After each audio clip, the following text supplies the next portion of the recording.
This incredibly creamy and delicious peanut butter is so tempting you won't be able to resist.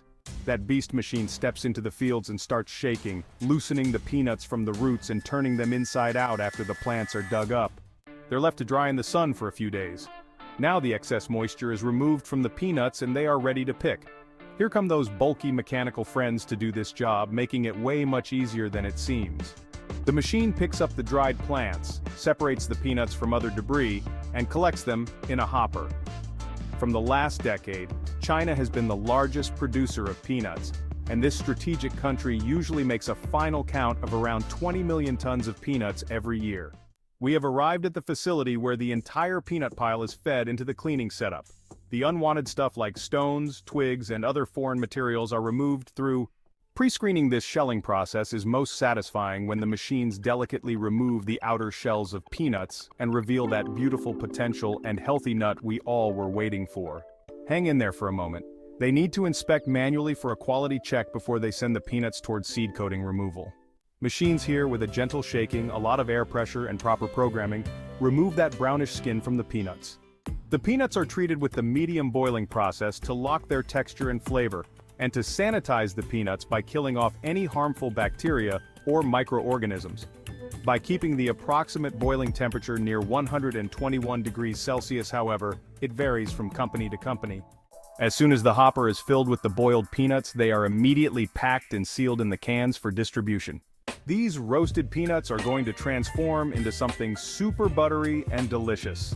Totally following a little roasting, the peanuts are cooled down to reach a temperature that is safe for handling and prevents them from becoming too hot or soggy during grinding.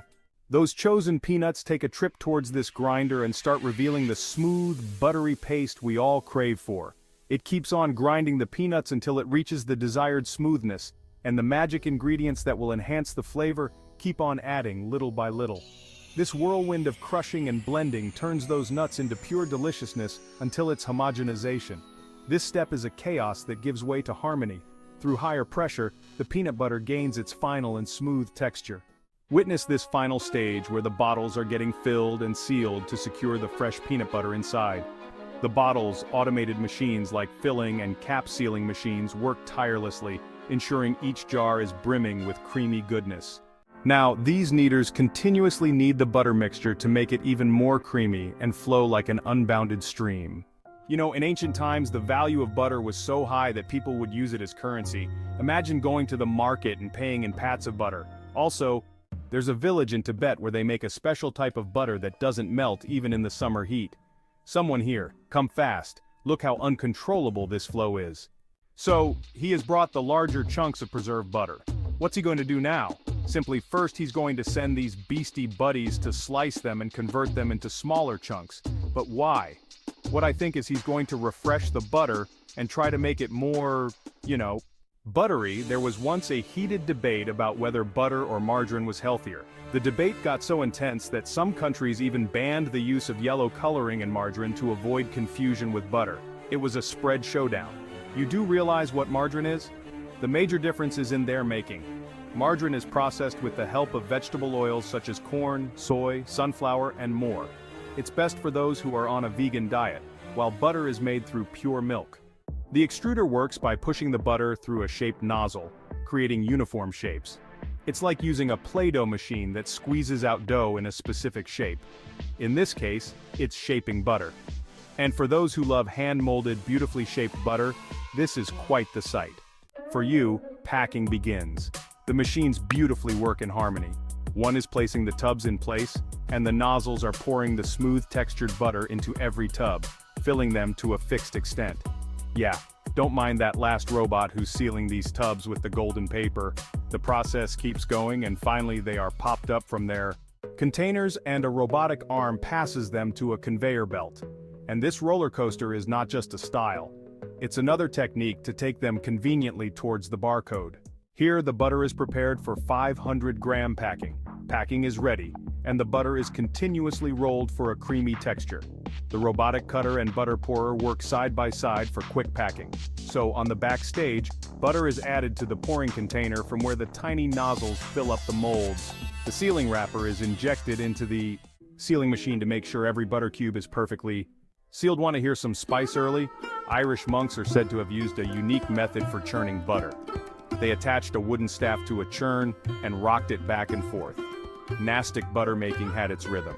Now the time has just arrived to make some melted butter or ghee to spice up your meal. The butter chunks are first brought to room temperature, where they are kept to naturally melt and soften.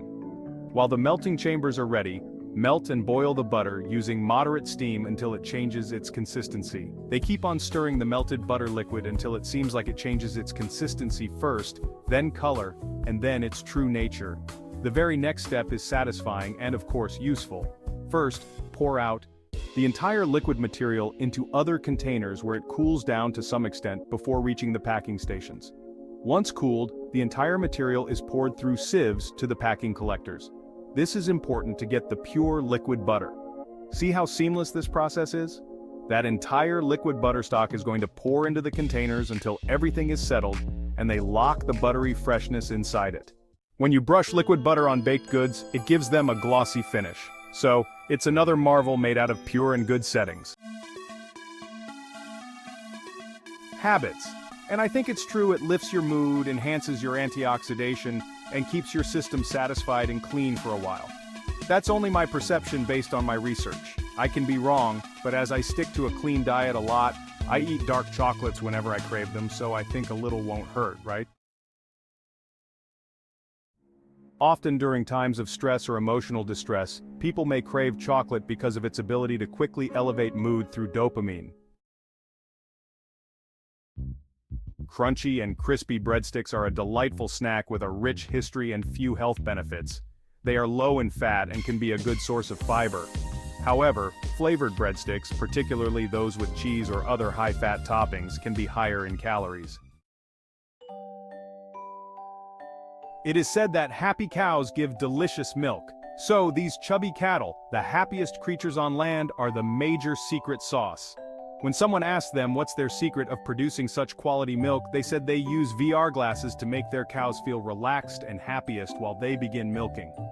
As we're on our journey to make butter, obviously the very first step is to collect milk from dairy farms. And when the process seems like this, it's an adventure.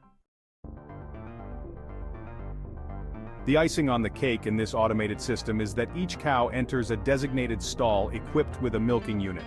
These units consist of cups gently placed on the cows. A controlled vacuum is created within the cups, drawing the milk out naturally and comfortably for the cow. The entire milk is collected in the containers without any human contact. But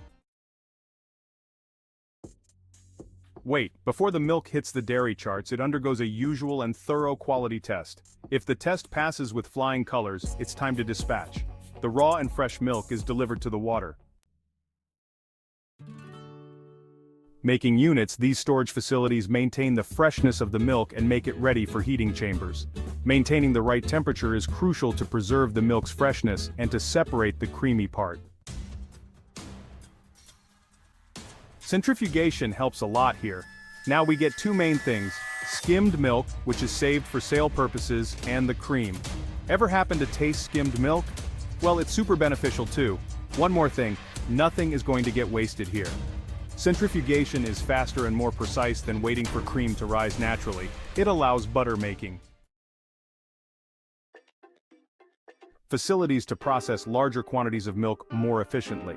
The entire cream is smoothed, and after taking it through pasteurization and a little maturing, the cream, they get their hands on the butter grains that are smooth, subtle, and entirely ready to create smoothie butter out of them.